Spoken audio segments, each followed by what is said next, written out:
What is FOMO according to you?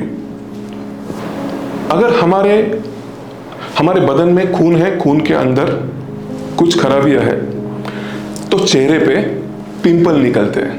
मतलब हमें अगर हमारे शरीर में जितना साफ खून होना चाहिए उतना साफ खून ना हो, और खून जितना खराब हो, गंदा हो, विथ इम्प्योरिटीज हो, उसका नतीजा है कि हमारे चेहरे पे पिंपल निकलते हैं। और हम क्या करने लगते हैं कि हम चेहरे पर मरहम पट्टी, ताकि वो पिंपल ना निकले, हम चेहरे पे ध्यान देते हैं। ध्यान लग देना चाहिए खून पर। खून कैसे साफ हो, ज़्यादा इम्प्योरिटीज बाहर कैसे निकले, पानी पीना हम कैसे बढ़ाएं, जिसका नतीजा चेहरा साफ दिखाई देता है। मैं आपको ये उदाहरण क्यों देना चाहता हूँ, क्योंकि FOMO, fear of missing out, ये जब मैंने पहली बार सुना तो मैंने बचपन में भी ऐसे कई बार एक्सपीरियंस किया था कि फोमो नाम की एक चीज़ होती है, लेकिन उसे फोमो नाम ये पता नहीं था जब मैं छोटा था। मैं स्कूल में जाया करता था। मेरी जो स्कूल थी मेरे घर से तकरीबन 10 किलोमीटर दूर थी, तो मुझे बस से जाना पड़ता था। लेकिन पास वाले जो मेरे सोसाइटी में रहने वाले जो दोस्त हैं, जो पास के स्कूल में जाते थे, तो उनको बस की राह नहीं देखनी पड़ती थी। वो घर पे आकर टीवी देख सकते थे और घर पे आने के बाद नाश्ता कर सकते थे, जबकि मुझे घर आने तक इतनी देरी हो जाती थी कि मैं डायरेक्टली डिनर करने के लिए बैठता। मैं जब घर पे पहुंच जाता तो मुझे टीवी देखने के लिए वक्त नहीं बचता, पढ़ाई करनी लगती थी। तो मुझे फोमो होता था, लेकिन फोमो ये चीज़, उसे फोमो कहते हैं, fear of missing out. What my friends are doing, I am not able to do what they are doing, at the same time I have to do something else which I am not willing to do, because I can easily see what I am missing. लेकिन अभी जैसे जैसे emotion का नाम पता चला FOMO, जैसे जैसे मैंने पिछली जिंदगी से अब तक जो जिंदगी जी है उसका फर्क मैंने महसूस करना चालू किया, तो मुझे पता चला कि अच्छा अभी मुझे फोमो क्यों नहीं होता, ये मुझे अच्छी तरह पता है। और वो फोमो कैसे निकाला जाए या जाना चाहिए, मैं आसानी से, आसान करके, जितना हो सके आसान शब्दों में मैं आप सबके साथ बांटना चाहता हूं। इसीलिए आज का जो वेबिनार है जिसमें फोमो के बारे में हम बात करेंगे, वो फोमो जैसे खून गंदा होने से पिंपल निकलते हैं। पिंपल ये इशू नहीं है, स्किन ये इशू नहीं है, खून ये इशू है। वैसे ही फियर ऑफ मिसिंग आउट, ये जो इशू है वो मेरी मानो तो फियर का नहीं है, मेरी मानो तो मिसिंग आउट का नहीं है, मेरी मानो तो ये डिसीजन मेकिंग इनएबिलिटी का इशू है। डिसीजन मेकिंग, हमें निर्णय लेना नहीं आता, इसका इशू है। तो चलो पहले वो साइंस समझ लेते हैं कि डिसीजन कैसे लिए जाते हैं। ध्यान देना काफी इंपॉर्टेंट है। डिसीजंस लेने के लिए हमें सबसे पहले 4 चीजों को ध्यान में लेना चाहिए। पहला, हम दुनिया में किसी भी निर्णय को अगर ले, फॉर एग्जाम्पल आपको ये वेबिनार अटेंड करना है या नहीं करना, ये आपने कैसे डिसाइड किया, तो मैं आपको ये बताना चाहता हूं, दुनिया में अगर कौन सा भी डिसीजन लो, वो इससे शादी करूं या ना करूं, कॉलेज पढ़ूं, आगे पढ़ूं, पोस्ट ग्रेजुएशन करूं या ना करूं, या अभी मैं शिक्षा पूरी तरह छोड़ दूं, या फिर आपको लगता है कि मैं गर्लफ्रेंड बॉयफ्रेंड के चक्कर में पढ़ूं या ना पढ़ूं, वैलेंटाइंस डे नजदीक आ रहा है तो कोई तो होना चाहिए, वापस फोमो हो जाएगा, नहीं तो उसके आगे चलकर मैं अभी बर्गर खाऊं या अभी सलाद खाऊं, हेल्थ का ख्याल रखने की जरूरत है या नहीं है, या दोस्तों के साथ जाऊं, वो जो खाते हैं वो खाऊं। कितना भी छोटा या बड़ा डिसीजन हो, अगर आपको डिसीजन लेना है उसके लिए 4 चीजें आपको पता होनी जरूरी है। सबसे पहली चीज, हर एक डिसीजन ये सब्जेक्टिव होता है, यूनिवर्सली राइट और रॉन्ग नहीं होता। कौन सा भी निर्णय आप लो, यूनिवर्सली मतलब हर एक के लिए एक डिसीजन करेक्ट है तो दूसरे के लिए दूसरा डिसीजन करेक्ट है। अगर मैं कहता हूं मैं बॉर्डर पे हूं और मैं जवान हूं और मैं नॉनवेज खाता हूं, तो नॉनवेज खाना मेरे लिए सही होगा, क्योंकि बॉर्डर पे वेज नॉनवेज का ऑप्शन नहीं होता। अगर मैं शहर में रह रहा हूं और मुझे वीगन बनना है, तो वीगन बनने का डिसीजन मेरे लिए शहर में अगर रह रहा हूं तो सही हो जाएगा, क्योंकि पॉसिबल है। बॉर्डर पे वीगन वगैरह पॉसिबल नहीं है, तो वहां पे डिसीजन गलत साबित होने लगता है। इसीलिए एक डिसीजन वीगन होना सही या गलत, ये सब्जेक्टिव है, यूनिवर्सली राइट और रॉन्ग नहीं है। दूसरा, हर एक डिसीजन, आप लिख लो, ये आपको काम में आने वाला है बाद में। हर एक डिसीजन जो आप लेते हो उसके लिए एक कॉस्ट पे करनी होती है। मतलब अगर आपको वीगन बनना है शहर में, तो आप फैमिली फंक्शन में जाते हो, फैमिली फंक्शन में जाने के बाद आपको लगता है कि यहाँ पे गुलाब जामुन है, यहाँ पे रसमलाई भी है, मुझे काफ़ी अच्छा लगता है, लेकिन ये दूध से बनी है, दूध से बना है जिसका इंग्रेडिएंट दूध है, तो लेकिन मैं वीगन बन गया। मतलब वीगन मतलब जो चीज़ें हम जानवर को कुछ भी किसी भी तरह इस्तेमाल करके उनसे निकाल कर अगर हम खाते हैं तो हम नहीं खाएंगे, मतलब मैं वीगन हूँ। प्लांट बेस्ड डाइट, सिर्फ प्लांट्स खाएंगे जिसका मतलब वीगन है। और अगर मैं फैमिली फंक्शन में चला गया और फैमिली ने बोल दिया तू यहाँ पे कुछ नहीं खाता, मुझे लगता है कि हमारे बारे में आपके मन में कुछ ग्रजेस है, इसीलिए तू नहीं खा रहा, तू खुद को स्मार्ट समझ रहा है, इसीलिए तू नहीं खा रहा। बचपन से मैंने आज तक तुझे पाला है, फिर भी मेरी नहीं सुन रहा है, मेरा तेरा आज से रिश्ता खत्म। ये कॉस्ट है, वीगन होने की ये कॉस्ट हो सकती है। हर एक डिसीजन आप लोगे उसके लिए कॉस्ट अटैच्ड है, वो कॉस्ट आपको पता हो या ना हो आपको पे करनी पड़ती है, कौन सा भी डिसीजन लो। तीसरी चीज जो हमें पता होनी चाहिए डिसीजन मेकिंग साइंस के दौरान, कि हर एक डिसीजन जो आपको लगता है कि आपको लेना है, वो डिसीजन कॉस्ट के साथ साथ सरप्राइज कॉस्ट भी लाता है। मतलब आपको पता है कि मैं वीगन बन जाऊंगा, लेकिन आपको ये नहीं पता आपके शरीर में कैल्शियम की कमी हो सकती है, जिसके कारण आपको कैल्शियम डिफिशियंसी डिक्लेयर होने के बाद आपको कैल्शियम की टैबलेट लेनी पड़े। जो कैल्शियम पहले आप मिल्क से लेते थे, आपको वो जरूरत थी क्योंकि आप एक स्पोर्ट्स में रहने वाले इंसान हो, ज्यादा स्पोर्ट्स खेलते हो, एक्सर्शन होता है, तो कैल्शियम की कमी हो सकती है। हाँ, लेकिन वीगन होने के बाद मैंने ये तो सोचा था कि कई सारे रिश्तेदारों को मुझे नाता भुलाकर उनसे नाता तोड़कर वीगन बनना जारी रखना, ये तो मैंने डिसाइड किया था, ये तो मैंने सोच रखा था, लेकिन कैल्शियम कमी के बारे में मैंने नहीं सोचा था। हाँ, तो वीगन बनने के बाद दूध नहीं जाता पेट में, इसलिए शायद कैल्शियम डिफिशियंसी आ सकती है। यह सरप्राइज कॉस्ट भी हो सकती है। पहला डिसीजन यूनिवर्सली राइट और रॉन्ग नहीं, हर एक दूसरा डिसीजन के लिए कॉस्ट अटैच्ड होती है, वो कॉस्ट आपको पता हो या ना हो वो पे करनी पड़ती है। तीसरा, हर एक डिसीजन को जैसे नोन कॉस्ट होती है वैसे सरप्राइज कॉस्ट भी होती है जो आपको पता ना हो। और चौथा सबसे इंपॉर्टेंट बात जो फोमो से रिलेटेड है,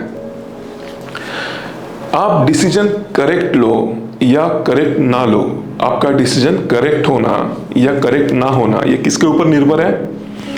आप डिसीजन जब कॉस्ट पे करने की बारी आती है, आपने डिसीजन ले लिया और कॉस्ट पे करने की बारी आती है, तो आप कॉस्ट पे करने के लिए हैप्पी रहते हो। मतलब आपने वीगन बनना है और वीगन बनने के लिए मैंने रिश्ता तोड़ने के बाद ही वीगन बनना जारी रख सकता हूं, क्योंकि मैं किसी भी रिश्तेदारों के साथ जो ज्यादातर घर में भी नॉनवेज पकाते हैं वहां पे जाके मैं नहीं खा सकता, क्योंकि मैं प्लांट बेस्ड डाइट पे हूं, तो इसीलिए रिश्ते टूट रहे हैं। तो I am okay with it.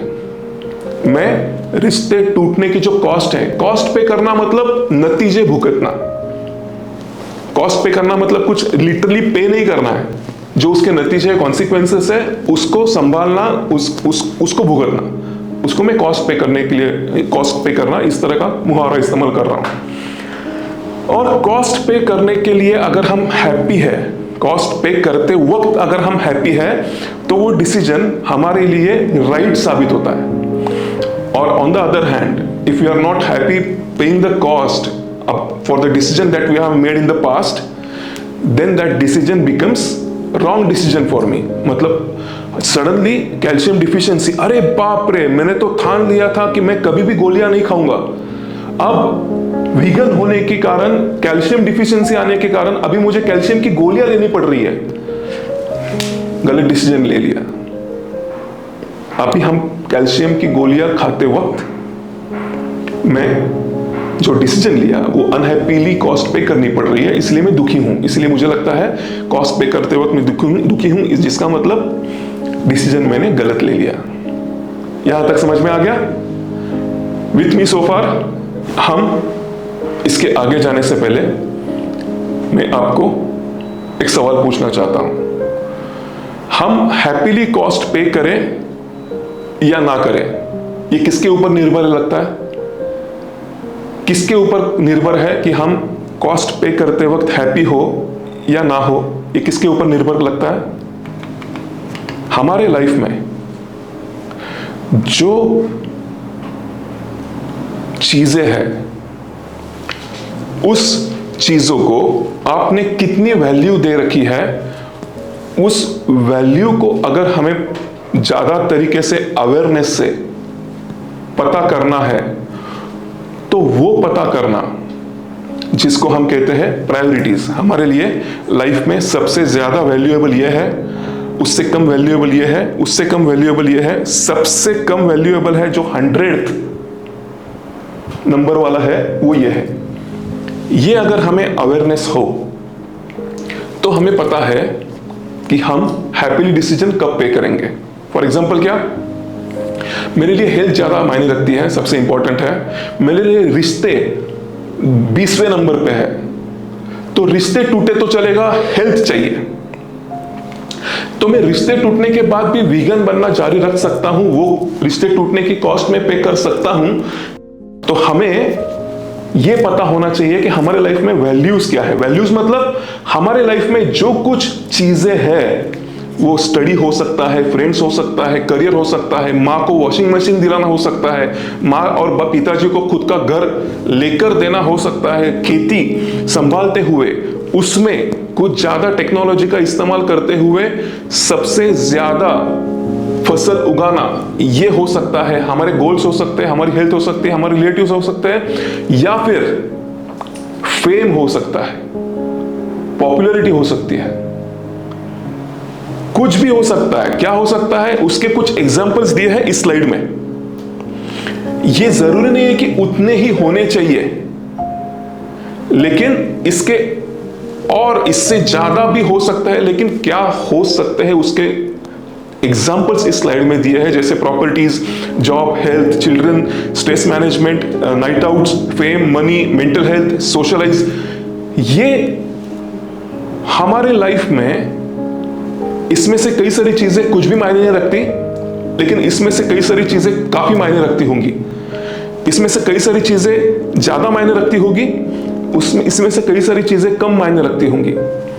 तो अगर मैं आपको पूछूं, एक बार इस स्लाइड की तरफ नजर देना, वहां पे देखना, और उसमें कुछ बचा है जो आपके मन में है लेकिन स्लाइड में नहीं है, वो ऐड करना लिस्ट में। और अगला सवाल मेरा यह है कि आपके 1 से 100 भूल जाओ, पहले 10 वैल्यूज क्या है, जिसमें से फर्स्ट वैल्यू सबसे इंपॉर्टेंट है, सेकंड वैल्यू उससे कम, उससे कम थर्ड, उससे कम फोर्थ, ऐसे 10th तक आपकी लाइफ में क्या है जो आपके लिए वैल्यूएबल है। मैं आपको 2 मिनट देता हूं, आपके नोटबुक में लिखना चालू करना। ऐसा नहीं होगा कि हाँ मेरे लिए ये तीनों चीजें इंपॉर्टेंट है, नहीं, तीनों चीजें इंपॉर्टेंट है मतलब आपको तीनों चीजों का इंपॉर्टेंस आपके लाइफ में पता नहीं है।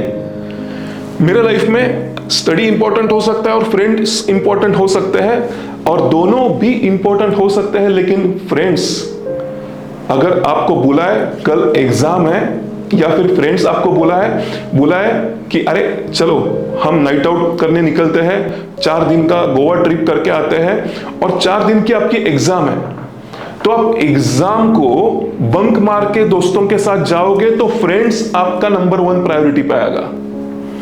या फिर फ्रेंड्स को ना कह के एग्जाम देने जाओगे तो स्टडी या एग्जाम्स या गुड परफॉर्मेंस इन एकेडमिक्स, ये आपका नंबर 1 प्रायोरिटी पाएगा। कुछ ना कुछ 19-20 होता ही है, एक रैंक पे 2 नहीं आते। तो 1 से लेकर 10 तक आपको आपके वैल्यूज लिखने हैं। उसमें से ये भी हो सकते हैं या इससे कुछ ज्यादा भी हो सकता है जो इस स्लाइड में दिखाई नहीं दिया। मैं वापस दोहराना चाहता हूं, जरूरी नहीं है कि आपके लाइफ में आपके लिए मायने रखने वाली जो चीजें हैं वो इस स्लाइड में दी गई हो।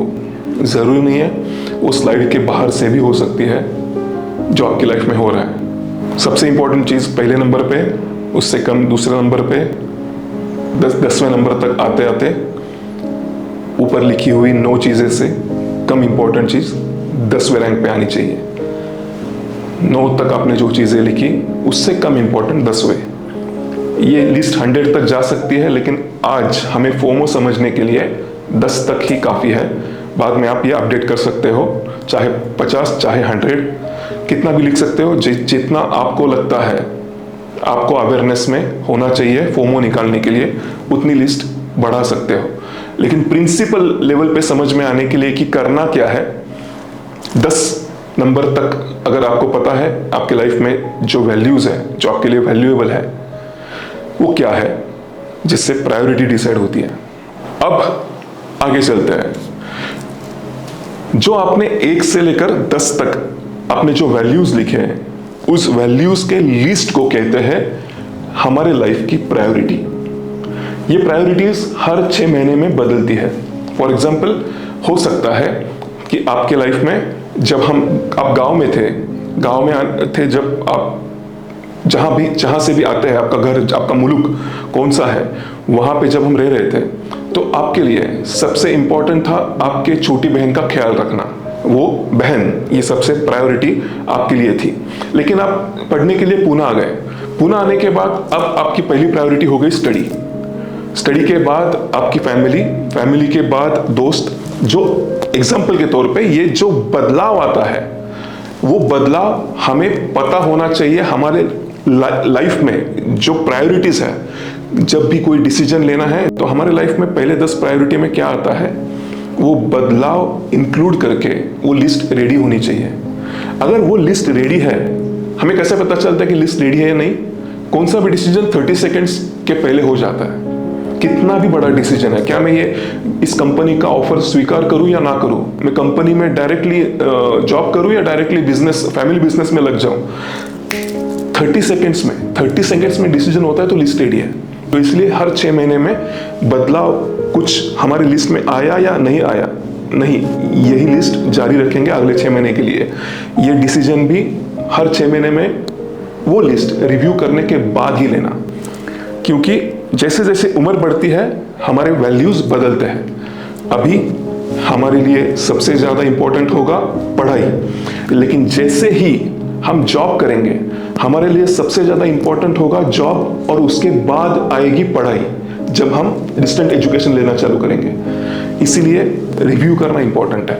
अभी क्या पता चला, हमारे अभी के लाइफ में, करंट सिनेरियो में 1 से लेकर 10 तक हमारे लाइफ में प्रायोरिटीज क्या है। फियर ऑफ मिसिंग आउट तभी होता है जब हमें पता नहीं है कि हमारे लिए पहले 10 चीजें जो इंपॉर्टेंट है उसकी लिस्ट क्या है। हमें लगता है कि हम सब करेंगे, हमें सब चाहिए, तभी ये कंफ्यूजन होता है कि जो उनको चाहिए, जो वो पा रहे हैं, या फिर जो उनको नहीं चाहिए लेकिन उनको भी पता नहीं है उनको क्या चाहिए, इसलिए वो भी बिजी है वो चीजें करने में जो उनको करनी नहीं चाहिए, क्योंकि लिस्ट उनकी रेडी नहीं है। ये दूर की बात है, ऐसे लिस्ट होती है ये भी पता नहीं है, जो वेबिनार में मुझे पता चली। अगर आपको ये 10 चीजों की लिस्ट पता है तो आपको फियर ऑफ मिसिंग आउट होने से रहा।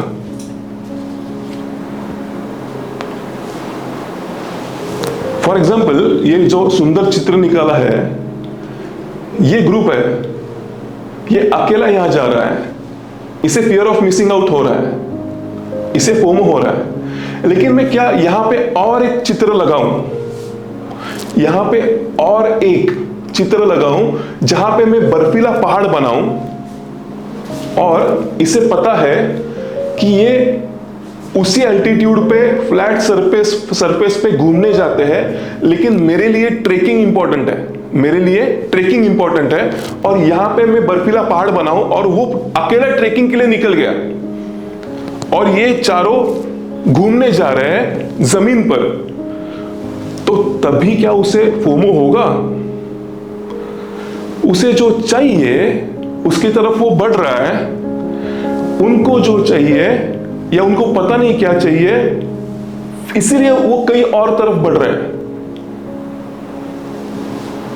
अब फोमो नहीं हो सकता। फोमो ये fear of missing out. Fear मतलब, फियर का पर्पस क्या है? फियर इस इमोशन का पर्पस क्या है? जैसे जेलसी का पर्पस क्या है? जेलसी मतलब अगर आप किसी से जेलस हो तो उसके पास कुछ ऐसी चीजें हैं जो आपको चाहिए। जेलसी आपको इमोशन क्या बताती है? इमोशन का पर्पस क्या है? जैसे कि ब्रेटामिन जो स्टेटस पे लगाए जाते हैं हर दिन सुबह, उसका पर्पस क्या है? दिन की शुरुआत अच्छे विचार से हो ताकि दिन अच्छा बीते, और क्योंकि आपका life sum total of days, आपका जो जीवन है वो दिन की कुल है। एक दिन, दूसरा दिन, तीसरा दिन, 300 दिन, 900 दिन, ऐसा आपका लाइफ अगर एक दिन दूसरा दिन एक के दूसरे के साथ ऐड किया जाए, ऐसे कई सारे दिनों का कुल है आपका आपकी लाइफ की क्वालिटी। तो लाइफ की क्वालिटी सुधारनी है तो दिन की क्वालिटी सुधारो। कैसे सुधारे? दिन की शुरुआत जिस टोन में होगी उसी टोन का दिन होगा। जैसे हम कहते हैं ना कि सुबह सुबह किसका मुंह देख लेते हैं, इसलिए मेरे साथ ये हुआ। मतलब हम क्या कहते हैं, मैंने टोन सेट करने में क्या गलती की थी जिसका नतीजा है मेरे दिन में ये भी मेरे साथ हुआ। तो टोन सेट करने के लिए ब्रेटामिन दिया जाता है। पर्पस ब्रेटामिन का, दिन का टोन सेट करो अच्छे विचारों से। उसी तरह फियर का पर्पस क्या है? फियर का पर्पस है action low, immediate action is required. Purpose क्या है फियर का? हमें बताना, जिसको फियर महसूस होता है कि अगर शेर आया तो हम घबरा जाते हैं। आइदर शेर आया तो शेर पेड़ पे नहीं चढ़ सकता, शेर जितना जोर से भाग नहीं सकता उतना भागना आना चाहिए, या फिर पत्थर उठाओ और शेर की तरफ घुमाओ, या फिर शेर को डराओ आग की मदद से, अगर आपके पास माचिस हो, लाइटर हो तो। फियर का मतलब है immediate action is required. Immediate इस शब्द के लिए underline. Of, missing out. Missing out मतलब क्या? मिस मतलब क्या? जो नहीं है उसको याद करना। आउट मतलब जिसकी वजह से हमें खुद को अकेलापन महसूस होना। किसी चीज को ना करने की वजह से अकेलापन, इसको कहते हैं फोमो। इमेजिन करो, कल्पना करो, मैं आपको कुछ कहानी बताता हूं, कुछ कहानियां बताता हूं, वो आप इमेजिन करो कैसे होती होगी। एक लड़का है जिस लड़के को स्कूल में होते हुए किसी दोस्त ने बोला कि यार तेरी दादी गुजर गई, मैंने सुना। वो घबरा गया क्योंकि दादी से काफी लगाव था, तो वो घबरा गया। उसने पूछा कब? हाँ, 1 घंटे पहले। तो उसने स्कूल में जाकर प्रिंसिपल की परमिशन लेकर स्कूल से जल्दी निकलना चाहा। वो जल्दी निकलते हुए रोते हुए उसके घर पहुंचा। उसके घर पहुंचने के बाद दादी तो खाना खा रही थी। तो उस दोस्त ने जिस दादी का जिक्र उससे किया, वो दादी और ही थी, इसकी नहीं थी। उस दोस्त ने गलत इंफॉर्मेशन इसको बताई थी क्योंकि दोस्त को गलत इंफॉर्मेशन मिली थी। अब वो दुखी नहीं है, उसे खुश होकर दादी के साथ उसी थाली में खाना चालू किया। अब वो खुश है कि दादी जिंदा है, अब वो खुश है कि इंफॉर्मेशन गलत थी, अब वो खुश है कि उसके कारण उसे स्कूल से जल्दी निकलकर दादी के साथ खाना खाने को मिला। जो दादी उसकी नहीं थी उसका उसे दुख नहीं था। जो आपका गुजरा हुआ नहीं है, जो आपका नहीं है वो गुजर भी गया तो आपको दुख नहीं होगा। तो आपका जो नहीं है वो आपने मिस भी कर दिया तो आपको फियर क्यों आएगा? सिर्फ हमें पता होना चाहिए कि वो आपका नहीं है, लेकिन वो आपका नहीं है, ये पता होने के लिए आपको पहले ये पता करना है कि मेरे लिए इंपॉर्टेंट क्या है। That is where 10 priorities 50 priorities come into picture. हमें इसके बारे में सोचना नहीं है, ये पता होने के लिए किसके बारे में सोचना है ये चुनकर एडवांस में रखना होता है। फोमो आने के बाद आप नहीं चुन सकते, पहले पता होना चाहिए हमारे लिए इंपॉर्टेंट क्या है। मैं आपको एक एग्जांपल देता हूं। मेरा जब जापानीज लैंग्वेज का जो कोर्स था वो पूरा हुआ, मैं इंटरप्रेटर करके काम कर रहा था और मैं SAP नाम का एक इंटरप्राइज रिसोर्स प्लानिंग सॉफ्टवेयर है, जिसके बाइलिंगुअल कंसल्टेंट होने के नाते मैं जापान में रह रहा था। तो वहाँ पे जापान में जब मैं था, मैं टोक्यो में रह रहा था, चियोदा नाम का एक वहाँ पे सबब है, उसमें रह रहा था। जिस अपार्टमेंट में मैं रह रहा था उसी में एक सिद्धार्थ मेहता नाम का एक लड़का था। तो सिद्धार्थ मेहता नाम का एक लड़का है, आपको जानकारी के लिए बता दूं, हर कोई ऑन साइट जाना चाहता है, हर कोई ऑन साइट जाना चाहता है, हर ऑन साइट मतलब दूसरे देश में जाकर काम करना चाहता है। इसके कई सारे कारण हैं, लेकिन जो लुक्रेटिव रीजन है, मतलब काफी अट्रैक्टिव रीजन है, वो ये है कि आप जब दूसरे देश में जाते हो किसी कंपनी को रिप्रेजेंट करने के लिए, तो आपका इंडिया में जो सैलरी अकाउंट है, उस सैलरी अकाउंट में आपकी महीने के महीने में सैलरी जमा होती है, लेकिन आप जिस देश में जाते हो उस देश में आपको खर्चा करना पड़े, आपको खर्चा करना चाहिए, क्योंकि आप वहां पे खाना खाओगे, आप वहां पे कपड़े खरीदोगे, आप वहां पे ट्रैवलिंग करोगे, उसके लिए आपको कंपनी एक सैलरी के अलावा काफी अच्छी अमाउंट देती है, और वो अमाउंट पर डे होती है। मतलब मैं जब जापान में था तो मेरे लिए पर डे $200 दिए जाते थे। $200, जब $200 कहा जाए तो उन दिनों में डॉलर्स की कीमत थी $50। $1 इज इक्वल टू 50 रुपीज, तो $200 मतलब 10,000। तो 10,000 वो जो रुपए रहते थे वो मुझे डेली मिलते थे, $200, लेकिन महीने के अंत में मिलते थे। तो होता यह था कि अच्छा, 1 महीना बच गया, 2 महीने बच गए, मैं 2 साल वहां पे था, तो इतना जो रुपया था वो मेरे खर्चे के लिए कंपनी दे रही थी। तो जब बच जाता तो मैं वहां से कुछ गिफ्ट्स लाता यहां पे रिश्तेदारों में बांटने के लिए, या फिर वहां पे ट्रैवलिंग करता। मतलब अगर मैं टोक्यो में रह रहा हूं तो हिरोशिमा देखना है, अगर टोक्यो में रह रहा हूं तो क्योतो देखना है, अगर टोक्यो में रह रहा हूं तो आजू बाजू में जो प्लेसेस है जहां पे मैं घूमना चाहता हूं वहां पे मैं घूमता था। सब दोस्त लोग घूमते थे, उनके साथ कभी कभी अकेले घूमता था। अब कैच यहां है, वो सिद्धार्थ मेहता नाम का जो लड़का था, उसे पूना में एक 4 BHK अपार्टमेंट लेना पड़ा था, क्योंकि वो सब जॉइंट फैमिली में रहते थे। 4 BHK अपार्टमेंट में 2 करोड़ का लोन लिया था, जो वो और खुद का भाई चुका रहे थे। भाई बिजनेस में था और ये नौकरी कर रहा था। दोनों मिलकर वो अगर कर्जा चुकाना है, जल्दी से जल्दी चुकाना है, क्योंकि 2 करोड़ का लोन होने के नाते उनको कुछ 5 लाख का EMI आता था, महीना 5 लाख EMI भरना पड़ता था। कुछ हद तक भाई भरता था, कुछ हद तक ये कंट्रीब्यूट करता था। वो हमारे साथ कहीं भी नहीं घूमने आता, सिद्धार्थ मेहता हमारे साथ कहीं भी नहीं घूमने आता। और मैं अगर उसे पूछूं तू क्यों नहीं आ रहा, तो उसने क्लियरली जवाब दिया था कि मेरे जो ये रुपए आएंगे मैं डायरेक्टली इन्वेस्ट करूंगा मेरे डेट रीपेमेंट में।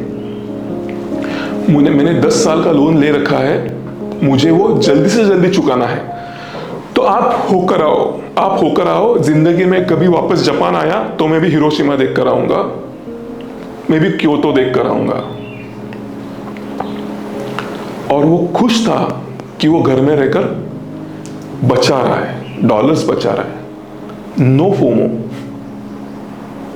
फोमो, क्योंकि पता है इंपॉर्टेंट क्या है, पता है पहले 10 लिस्ट में क्या सबसे इंपॉर्टेंट है, क्या उससे कम इंपॉर्टेंट है, लेकिन इंपॉर्टेंट क्या है इसके लिए 30 सेकेंड्स में डिसीजन हो गया कि मेरे लिए इंपॉर्टेंट क्या नहीं है, हिरोशिमा क्योतो घूमना इंपॉर्टेंट नहीं है, गिफ्ट ले जाना इंपॉर्टेंट नहीं है।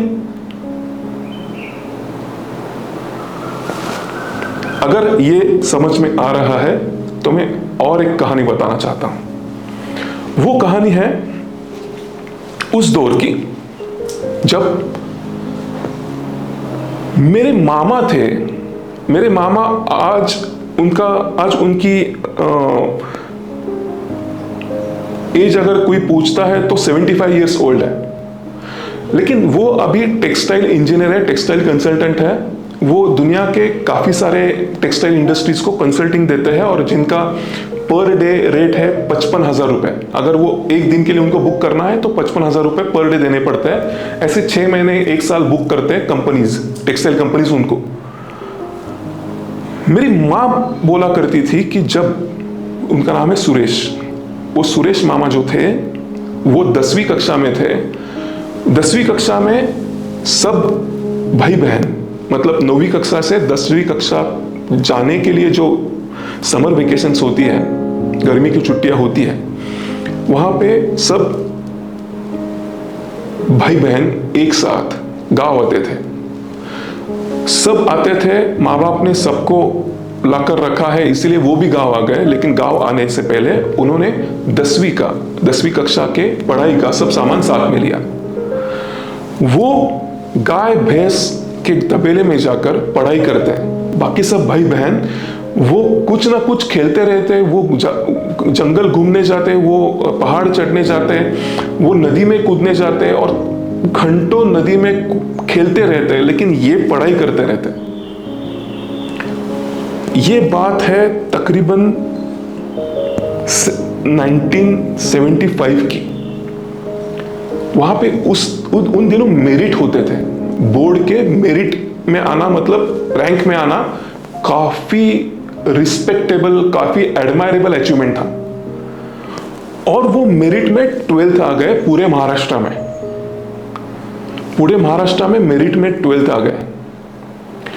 मुझे जब भी मैं ये कहानी सुनता माँ से, हमेशा एक बात जहन में आती कि ऐसा कोई कैसे कर सकता है। सब दोस्त, सब रिश्तेदार, सब चचेरे कजिन्स खेल रहे हैं और कोई पढ़ाई कैसे कर सकता है। तो उनको भी लगा होगा कि मैं जाकर खेलूं उनके साथ, लेकिन वापस उन्होंने पता नहीं मन ही मन में वो लिस्ट बनाई होगी कि मेरिट में आना है तो ये इंपॉर्टेंट नहीं है, या फिर इससे इंपॉर्टेंट ये काफी ज्यादा है, तो मुझे फोमो नहीं होता। मैं कहीं पर इनवाइटेड हूं, वहां पे मैं जा नहीं पा रहा हूं और वहां पे इस वक्त क्या हो रहा होगा ये बात ही अलग है। उनके सामने खेला जा रहा है, उनके सामने खेला जा रहा है, फिर भी फोमो नहीं है।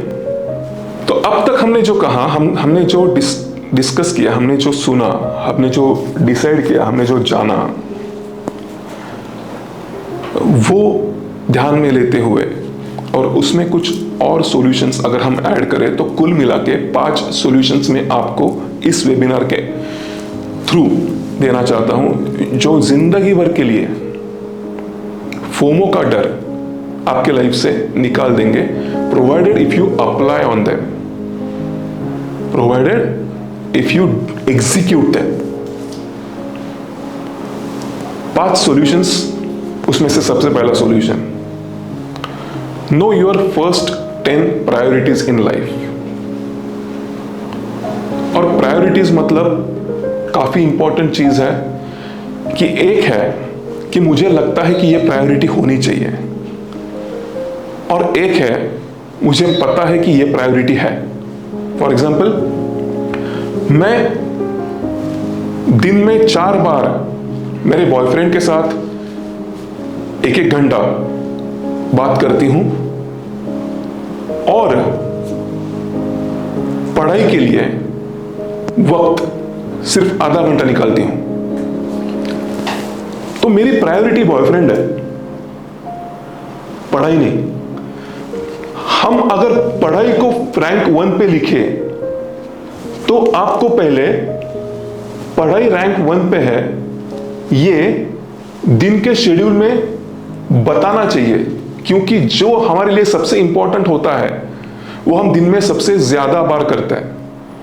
मतलब अगर मैं आपको पूछूं कि आप चार बार बॉयफ्रेंड को कॉल करते हो और 1 घंटा बात करते हो, मतलब 4 घंटे हो गए, और आपको मैं पूछूं कि आपकी प्रायोरिटी क्या है, तो आप कहोगे मेरे लिए सबसे बढ़िया, सबसे ऊपर वाली, सबसे फर्स्ट रैंक वाली प्रायोरिटी है हेल्थ। ओह, हेल्थ है, तो क्या मैं आपको शेड्यूल पूछ सकता हूँ, दिन में क्या करते हो? हाँ, मैं 8 बजे उठ जाती हूँ, 8:30 बजे कॉलेज पहुँचती हूँ, उसके बाद 12 बजे तक लेक्चर्स करती हूँ, बाद में मैं किसी कैंटीन में जाकर फूड खाती हूँ, 1 घंटा बाद वापस कॉलेज करती हूँ, 3 बजे दोस्तों के साथ निकलती हूँ। वो तो पहला कॉल आता है, पहला कॉल मैं करती हूँ बॉयफ्रेंड को, क्योंकि मैंने अभी कॉलेज खत्म किया। उसके बाद मैं 1 घंटे के लिए उसको मिलती हूँ, उसके बाद हम वापस घर जाते हैं। घर जाने के बाद मैं पहुँच गई ये उसको बताने के लिए एक कॉल करती हूँ, उसके बाद 1 घंटा बात करती हूँ, उसके बाद मैं वापस आधा घंटा पढ़ाई करती हूँ, उसके बाद मैं गुड नाइट कहने के लिए कॉल करती हूँ और 1 घंटा वापस उससे बात करती हूँ, 1 घंटे का गुड नाइट। अब इस दिन में हेल्थ कहां है? हेल्थ के लिए क्या किया, यह मैं समझाना चाहता हूं कि जो प्रायोरिटी है वो दिखनी चाहिए, जो दिख रही है वो प्रायोरिटी है। जो हमें लगता है हो वो लिस्ट में है, तो हम खुद को फंसा रहे हैं। फंसाना मत। हमें सॉल्यूशन की तरफ जाने के लिए सबसे पहले हमें पता होना चाहिए हम जिस जगह से निकल रहे हैं वो जगह क्या है। वो होता है ना, किसी भी बिल्डिंग में जाओ, एक ऐसा बोर्ड होता है कि अगर आपको यहाँ एग्जिट तक पहुंचना है तो यू आर हियर, ऐसा होता है ना, आप यहाँ हो। तो एग्जिट अच्छी तरह जहां पे जाना है वो पता होने के लिए, जहां पे हो वो पता होना चाहिए, वो सच बोलकर ही पता होगा। विथ मी सो फार? दूसरा सॉल्यूशन यह है कि पहले ये पता करो कि आपके लिए इंपॉर्टेंट क्या नहीं है। मतलब अगर आपके लिए हेल्थ इंपॉर्टेंट है तो जंक फूड इंपॉर्टेंट नहीं होना चाहिए। अगर आपके लिए स्टडी इंपॉर्टेंट है तो किलिंग टाइम इंपॉर्टेंट नहीं होना चाहिए। अगर आपके लिए हेल्थ इंपॉर्टेंट है तो हुक्का आपके लिए इंपॉर्टेंट नहीं होना चाहिए, दारू आपके लिए इंपॉर्टेंट नहीं होनी चाहिए, सिगरेट आपके लिए इंपॉर्टेंट नहीं होना चाहिए। सी, अगर आपको फियर ऑफ मिसिंग आउट होता है ना कि फ्रेंड्स यहाँ पे जा रहे हैं और मुझे यहाँ पे अकेले रहना पड़ रहा है, तो सबसे आसान तरीका, लेकिन सिंपल नहीं है, सीधा नहीं है, लेकिन आसान है, कि आप उसी फ्रेंड सर्कल को अपना लो जो फ्रेंड सर्कल आपका फ्यूचर शेयर करता है, न कि पास्ट। जो उसी डायरेक्शन में जा रहे हैं, जिनके लिए भी स्टडी इंपॉर्टेंट है, पहले रैंक में स्टडी है आपके लिए, उनके रैंक में भी स्टडी है पहले रैंक पे, उनके लिए भी करियर इंपॉर्टेंट है, उनके भी दूसरे रैंक पे करियर है। वो प्रायोरिटी लिस्ट थोड़े बहुत यहां वहां फर्क चलेंगे, लेकिन पहले 10 वैल्यूज आपके क्या है, वो भी उनके उस 10 में से 7-8 वैल्यूज मैच हो रहे हैं, उसी रैंक पर है, एक जगह ऊपर नीचे चलेगा, उसी के साथ बैठा और उठा करो, वही फ्रेंड्स बनाओ। क्योंकि उससे क्या होगा, वो जहां जाएंगे वहां पे आपको भी जाना होगा। तो फियर ऑफ मिसिंग आउट होता ही नहीं। अगर वो कहते हैं चलो साइंस एग्जीबिशन आया है तो साइंस एग्जीबिशन चले, तो हमें भी जाना होगा, क्योंकि हमारे लिए भी स्टडी इंपॉर्टेंट है और उसी फ्रेंड सर्कल में हम बैठे हैं जिनके लिए स्टडी इंपॉर्टेंट है। तो हम क्या करें, अभी के फ्रेंड्स तोड़ दें? तोड़ने के लिए नहीं कह रहा हूं, उनसे डिस्टेंस, हाय बाय, सिर्फ खाना खाया, फ्रेंडशिप डे पे फ्रेंडशिप गिफ्ट, उतना ही रखना है। इनको ज्यादातर हमारे इर्द गिर्द ज्यादा वक्त रखना है दिन में। ऑटोमेटिकली आपको लगेगा फियर ऑफ मिसिंग आउट के लिए जगह ही नहीं है, जहां पे वो जा रहा है वो मेरे लिए भी फायदेमंद है। ये सबसे आसान तरीका है। काफी इंपॉर्टेंट सॉल्यूशन है चौथा। थोड़ा ये चौथा सॉल्यूशन है वो ह्यूमन साइकोलॉजी की तरफ जाता है। क्योंकि ये अगर आपको पता हो तो भी इमीडिएटली आपको पता होना चाहिए कि हाँ अभी ये हो रहा है, तो अगर मुझे पता है अभी ये हो रहा है तो मुझे ज़्यादा सोचने की ज़रूरत नहीं है, जबकि मुझे क्यों हो रहा है ये भी पता है। मैं आपको एग्जांपल देना चाहता हूँ।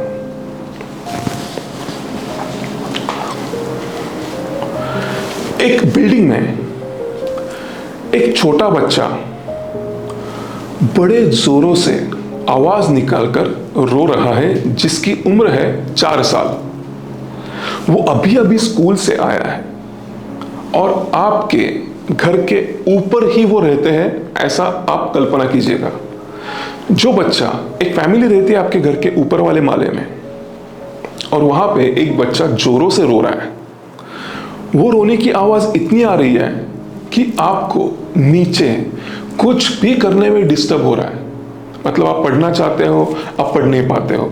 आप कुछ वीडियो देखना चाहते हो, किसी का इंटरव्यू है, किसी का लेक्चर है, वो लेक्चर सुनना चाहते हो। आपने ईयर प्लग डाला है, ईयरफोन कान में डाला है, नॉइज कैंसलेशन वाला हाईएस्ट टेक्नोलॉजी वाला आपका ईयरफोन है, फिर भी आवाज पहुंच रही है उसके रोने के अंदर। इतना जोरों से रोया चला जा रहा है। आप गुस्से में ईयरफोन निकालते हो, मोबाइल जेब में डालते हो, कपड़े डालते हो और ऊपर की तरफ, ऊपर के माले की तरफ निकलते हो। आप बेल बजाने से पहले आपको पता है कि वहां पे दरवाजा खुला है। आप वहां पे देखते हो, अरे जो बच्चा रो रहा था उसके माँ की डेड बॉडी वहां पे पड़ी है, माँ गुजर चुकी। आप कुछ ना कहते हुए पीछे मुड़ते हो, वापस आपके घर में आते हो और आपकी पढ़ाई करने लगते हो। अब आपको डिस्टर्ब नहीं हो रहा है। आपको डिस्टर्ब नहीं हो रहा है इसलिए नहीं कि वो चुप हो गया, इसलिए क्योंकि आपको पता है ये क्यों हो रहा है।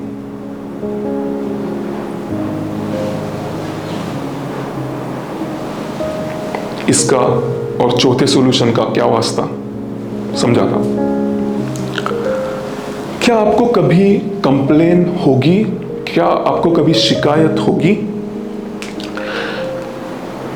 कुत्ता भौंकेगा तो? क्या आपको कभी शिकायत होगी पानी गीला है तो? क्या आपको कभी शिकायत होगी शेर दहाड़ता है तो? क्या बात कर रहे हो सर, कैसे होगी? शेर है दहाड़ेगा, कुत्ता है भौंकेगा, पानी तो गीला है इसलिए पानी कहते हैं। जहां पे बॉडी है, जहां पर बॉडी है वहां पे ना रहने वाला, उसे कहते हैं मन। मन का स्वभाव ही है आपको वहां की सैर करवाना जहां पे बॉडी नहीं है। अगर जहां पे बॉडी है वहां पे मन लाना है तो अमन का रास्ता अपनाओ। अमन, मन का ना होना, मन का ना होना, अमन। लेकिन अगर मन है और मन हेल्दी है और मन जिंदा है तो वो बंदर है, वो छलांग मारेगा, आपको एक जगह बैठने नहीं देगा। अगर आप मेडिटेशन के लिए बैठोगे तो आपको लगेगा अरे मंदिर जाना अच्छा होगा, मंदिर में जाओगे इससे अच्छा मेडिटेशन कर लेता। आप पढ़ाई करोगे, अरे नीचे खेल रहे हैं वहां पे खेलने के लिए जाना चाहिए। आप खेलने लगोगे, अरे पढ़ाई आज दिन भर में मैंने की नहीं। जहां पे बॉडी है वहां पे जो रहता नहीं वो है मन। तो अगर आपको कुत्ते के भौंकने से शिकायत नहीं है तो जहां पे बॉडी है और मन आपको कहीं और ले जा रहा है, ये मन का गेम है, मन आपसे खेल रहा है। क्योंकि वो चाहता है कि आपको पता चले कि मैं जिंदा हूं। अगर मन पता करवाना चाहता है आपसे कि आपको पता चल रहा है ना कि मैं जिंदा हूं, तो वो आपको उसके इशारे पे नचवाना चाहता है। जैसे ही आपको पता चल रहा है कि मैं यहां पे हूं, मेरे दोस्त लोग वहां पे हैं और मेरा मन है जो उसके बारे में सोचने के लिए मजबूर कर रहा है, ये गेम खेल रहा है और मन मेरा ताकतवर है क्योंकि मेरा मन जिंदा है।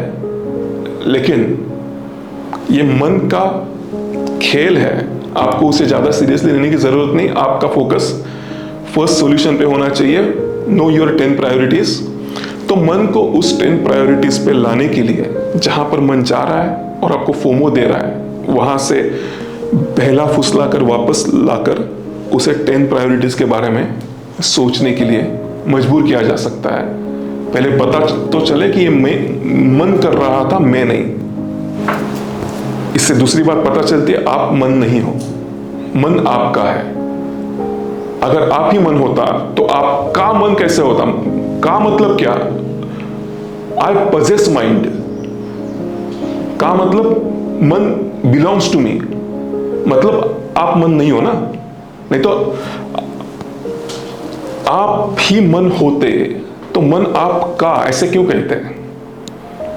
मेरे मन में विचार आए, आपके मन में विचार आए, मतलब आपकी बॉडी, आपका हाथ, वैसे आपका मन। हम कभी कहते हैं मैं मन में विचार आए, मेरे मन में, मतलब मन में नहीं हो। तो अगर मन में नहीं हो तो मन आपको नचवा सकता है, क्योंकि वो आप नहीं हो। वो उसके पावर प्ले खेल रहा है, उसे पावर में आना है, उसे उसके इशारे पे आपको नचवाना है। तो आप कहो ऐसे तो नहीं होगा भाई, तुझे वही करना होगा जो मैं कहता हूं। इसीलिए मन के ऊपर जिन्होंने विजय पाया उसे कहते हैं मुनि। मुनि ये मन से आया शब्द है, हम कहते हैं ऋषि मुनि।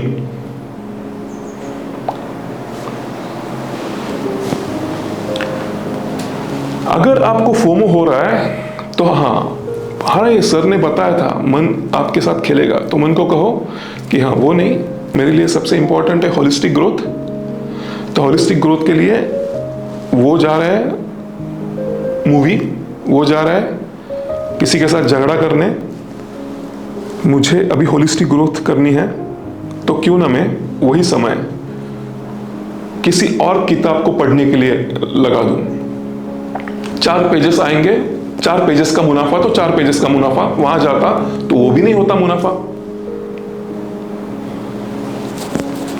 No FOMO. मन का स्वभाव है छलांग लगाना, जहां पे बॉडी नहीं है वहां से कहीं और। आप अगर शादी में हो, मम्मी पापा के साथ शादी में जा रहे हो, तो आपको लगता है फ्रेंड्स के साथ जाऊं। फ्रेंड्स के साथ हो तो आपको लगता है उस शादी में मेरे कई सारे सालों से ना मिले कजिन मिलने वाले थे, वो नहीं मिले क्योंकि मैं फ्रेंड्स के साथ एंजॉय करने बाहर आ गया। मन है जो इन एक्शन है। मन को 10 प्रायोरिटीज का एंटीवायरस दिलाकर सीधा किया जा सकता है। With me so far, are we on the same page? यहां पे जो सोशल मीडिया के लोगोज बनाए हैं, वो बनाने के पीछे जो विचार है वहां पर हमें लेकर जाता है, वो इंडिकेट करता है 5वां सॉल्यूशन। सोशल मीडिया पे वही दिखाया जाता है जो वो चाहते हैं कि आप देखो, वो नहीं कि जो सच है। मतलब मुझे याद है एक दोस्त है, वो दोस्त उसके बॉस के घर कुछ फाइल्स देने जा रही थी, क्योंकि वो दोस्त मेरी दूसरे दिन कहीं और फ्लाई कर रही थी, तो फाइल्स उसके पास ही रह जाती जो ऑफिस की फाइल्स थी। तो उसने बॉस को कॉल किया, बॉस ने कॉल नहीं उठाया, तो वो थोड़ी इरिटेट हो गई कि फाइल तो देनी है, बॉस कॉल नहीं उठा रहा, मुझे बाकी लोगों के साथ कनेक्शन में मैं नहीं हूं, किसी का भी नंबर मेरे पास नहीं है, तो मैं ये फाइल किसके पास दूं? तो वो उसके घर से निकली, 40 किलोमीटर दूर उसका बॉस रहता था, तो उस 40 किलोमीटर दूर पहुंच गई बॉस के घर। लेकिन बॉस के घर में जाने के बाद उसे लगा कि बॉस घर में होगा, लेकिन घर पे ताला था, कोई नहीं था। बहुत गुस्सा आ गया उसको। फाइल्स गाड़ी में रखकर उसने सोचा चलो बॉस की राह देखी जाए, यही कहीं गया होगा फैमिली के साथ, कल मुझे निकलना है तो दूसरा रास्ता भी नहीं है, फाइल्स तो देनी है, इंपॉर्टेंट है।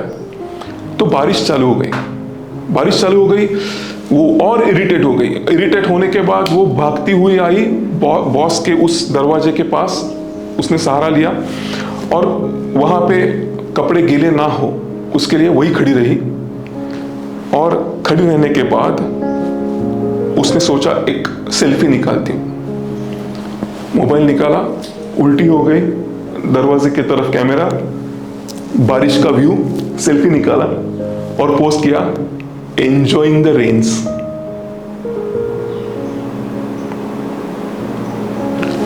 बाकी इन्फोसिस में बैठे उसके फ्रेंड्स, उनको फोमो आ गया। उनको पता ही नहीं इरिटेटेड है, उनको ये समझ में नहीं आ रहा कि वो फोटो झूठा है। वो ज्यादा जो काम कर रहे हैं, जो ऑफिस में बैठे आसरा लिए हुए हैं, वो ज्यादा खुश है और किस्मत वाले हैं इससे, क्योंकि उसने बॉस का अब्सेंस जो इरिटेट कर रहा था उसमें से निकाली हुई फोटो है। आप टैगलाइन से फंस गया, टैगलाइन आपको मिसलीड कर गई, एंजॉइंग द रेन्स। टैगलाइन ने फंसा दिया आपको। Do not compare your true self with someone else's social media self. Social media का इन्फ्लुएंस आपने, अब ऐसे होता है ना कि आपको पता होता है ना कि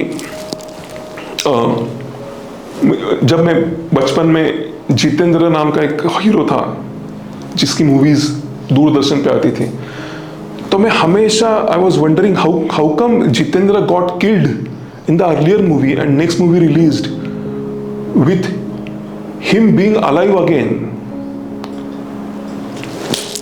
ये कैसे करते हैं? तो मेरे पिताजी ने समझाया ये झूठा होता है, सच में नहीं मारते। हाँ, तो सोशल मीडिया भी वो ही है। She is not enjoying the rain, झूठा है। She is as irritated as you are, but she is convincing her mind and the tool she is using for her mind to get convinced that she is actually enjoying is social media. See, मैंने एक comedian का एक coat सुना था। एक comedian वो कहता है कि जिनका लाइफ सोशल होता है वो सोशल मीडिया पे एक्टिव नहीं होते।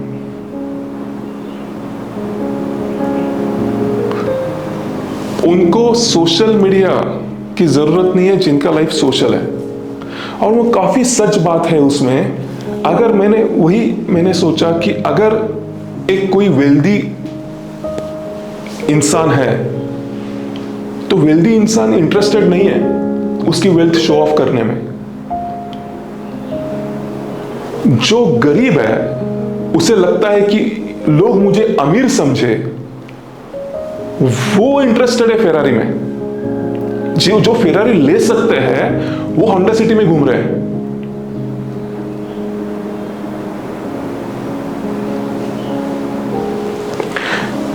है तो दिखाने की चाह नहीं होती। सुधा मूर्ति जी को अगर आप देखते हैं, जिस तरह से वो साड़ी पहनती है, जिस तरह से वो रहती है, वो एग्जाम्पल देखो आप। वेल्थ है, क्यों दिखाऊं? मैं बहुत काम कर रही हूं बच्चों के लिए, मैं खुद से क्यों बोलूं? कोई पूछा बताऊंगी। मेरे बेस्ट सेलिंग बुक्स है, मैं लेकिन बेस्ट सेलिंग ऑथर मैं खुद को क्यों कहूं? क्योंकि मैं हूं। अगर सोशल मीडिया पे कोई एक्टिव है तो लाइफ में, उसके लाइफ में एक्टिविटी की कमी है। आप समझ लेना। जितेंद्र मर गया, सच में नहीं मरता, झूठा होता है। सोशल मीडिया पे डाल दिया, सच में नहीं होता, झूठा होता है। पूरी स्टोरी नहीं पता। Will help? What do you think? Will it help?